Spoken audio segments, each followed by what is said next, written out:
కొత్త కొత్త పంచాలు తీసుట్లా మన లీడర్లు ముందుంటారు. ఉన్న తానుండక ఎగేసుకొని పోయి మరి తక్లీఫ్లు సృష్టించుడు మన జగన్ బాబుకు బట్టర్తో పెట్టిన ఎడ్యుకేషన్ కదా. గసొంటిదే ఏదో ఘనకార్యం ఎలుగబెట్టిండంట మళ్ళా. పులి గడ్డి తినమంటే తింటదా? ఎన్నటికైనా అది దాన్నో దీన్నో ఏటాడే తింటది. అట్లనే ఆవు మాంసం తింటదా? అది గడ్డే తింటది. మరి జగన్మోహన్ రెడ్డి ఎట్లుంటాడంటే పుట్టుకతో ఎట్లున్నాడో అట్లనే ఉంటాడు. కానీ మారతాడా? మారనే మారడు.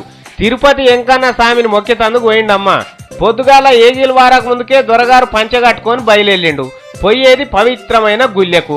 అందరు భక్తులు చెప్పులు ఇడిచిపోతే ఈ మొనగాడు చెప్పులు వేసుకొని పోతాడు. ఆఖరికి అందరు తిట్టే వరకల్లా ఇడిచిండిగో గుడి దగ్గర. ఈయననే వెంకన్న స్వామికి ఎన్నడు అక్కరకురాని మనిషి అంటే ఈ లోటాస్ పటేల్ వెనక 10-20 మంది మంద. వివిఐపిని నేను దర్శనం చేసుకోవాలని ఈ దొరవారు దరఖాస్తు పెట్టుకుంటే టీటీడోలు సంతకం పెట్టక ముందుకే అయ్యగారు స్వామివారి సేవకు బయలుదేరిండు. ఇదే ముక్కునాలకు రాసిన ఒడవని తప్పంటే జగనాలు ఇంటుండే మనుషులు చూడుండ్రి వెంకన్న స్వామి గుడిలో ఎట్లా హల్చల్ చేస్తున్నారో.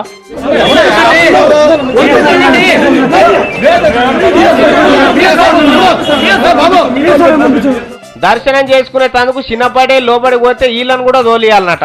ఆడ గేట్ కాడ ఉన్న వాళ్ళతో పంచాది సెక్యూరిటీని వంపరా లోపలి. కానీ ఈయన ఏ పాటి మొనగాడని ఈయన పక్కపొంటి వాళ్ళు తిట్టుకుంటుండగానే వాళ్ళని అవతలికి నూకేసి లోపలికి కురికిండ్రు. నిజంగా జగన్మోహన్ రెడ్డికి తిరుపతి గుడిలో సెక్యూరిటీ అవసరం ఉన్నదా?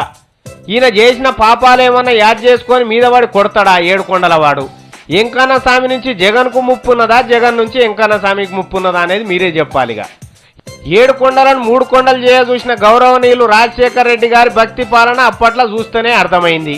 వెంకన్న స్వామికే రక్షణ కరువైనప్పుడు జగన్ స్వామికి జనం ఎంటెందుకు? మేము ఏ గుడికి పోయినా చెప్పులు వేసుకొనే పోతాం, ఏ జాగలకు పోయినా మందిరంట పెట్టుకొనే పోతాం. మా పులివెందులలో ఏ పని చేయాలన్నా అరాచకమే ఉంటుందని చెప్పనీక.